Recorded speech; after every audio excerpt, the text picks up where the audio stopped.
नमस्कार दोस्तों, मैं रवि। आप देख रहे हैं मनी लाइव। मनी लाइव में आपका स्वागत है। हमारे चैनल पर नए हैं तो सब्सक्राइब कीजिएगा, नोटिफिकेशन ऑन कर लीजिएगा ताकि हमारी खबरें सबसे पहले आप तक पहुंचे। दोस्तों, 7 घंटे के फार्मूला मंथन, गहन मंथन के बाद फार्मूला तय हो गया है। हालांकि उपेंद्र कुशवाहा और मांझी की नाराजगी अभी भी जारी है, लेकिन फिर भी आज घोषणा होने की पूरी संभावना है। एनडीए के सभी घटक दल दिल्ली पहुंच चुके हैं। सभी घटक दलों के शीर्ष नेता दिल्ली पहुंच सके हैं। दिल्ली से ही घोषणा होने की पूरी संभावना है। एनडीए में राष्ट्रीय लोक मोर्चा के अध्यक्ष उपेंद्र कुशवाहा की नाराजगी और जीतन राम मांझी के तीखे तेवर के बीच भी घटक दलों के बीच सीटों का बंटवारे की घोषणा दिल्ली में कर दी जाएगी। इस दौरान सभी घटक दल के शीर्ष नेता मौजूद रहेंगे।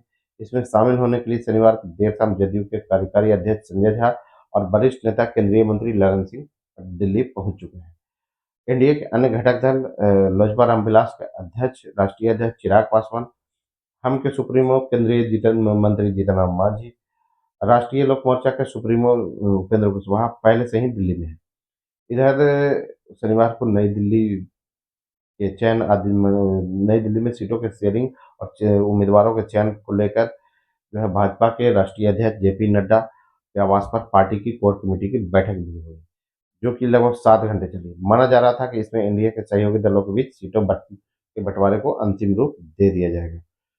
भाजपा और कल लगभग रात 12 बजे तक रात में मंथन हुआ है और एक एक कर सारे साथियों से मुलाकात हो रही थी। पहले उपेंद्र कुशवाहा है, फिर 9:30-10 बजे के आसपास मांझी को बुलाया गया। तो इस तरह से लगभग अंतिम रूप दे दिया गया है। भाजपा के संभावित उम्मीदवारों के नामों पर भी फैसला सुरक्षित रख लिया गया है, क्योंकि पहले सीटों की घोषणा होगी, उसके बाद उम्मीदवारों की घोषणा कर दी जाएगी।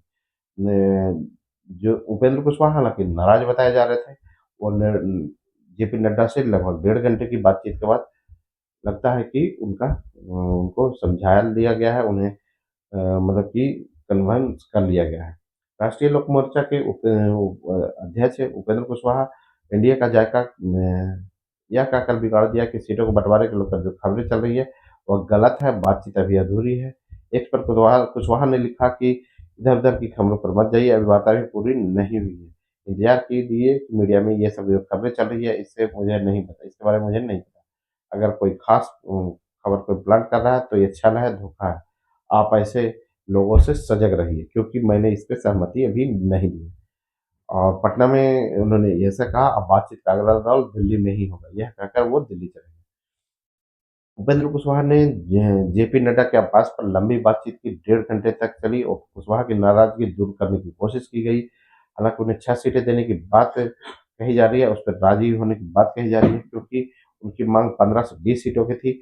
और दूसरी बात दोस्तों कि उपेंद्र कुशवाहा जो है दिल्ली में गए हैं और जेपी नड्डा से अपनी सीटों की संख्या बढ़ाने की मांग कर रहे थे, लेकिन उन्हें यह भी याद दिलाया गया कि अगले साल उन्हें राज्यसभा भी जाना है, तो क्या उसमें भाजपा की मदद उन्हें नहीं चाहिए, क्योंकि भाजपा की मदद से ही वो राज्यसभा जा पाएंगे।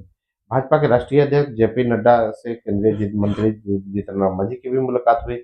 मांझी भी 15 सीटों पर अड़े हुए हैं और इस दौरान हालांकि लोजपा रामविलास के ने घोषणा की है कि पार्टी में जो भी बुरे दिनों में पार्टी के साथ है उन्हें ही टिकट मिलेगा, उन्हें ही पार्टी का साथ देने वाले लोगों को ही टिकट मिलेगा। तो फार्मूला जो है तय हो गया है, लेकिन आज फिर भी नाराजगी थोड़ी बहुत है, उसके बावजूद आज घोषणा कर दी गई। दोस्तों, आप देख रहे हैं मनी लाइव, मैं हूं रवि। मिलते हैं अगले वीडियो में नए न्यूज।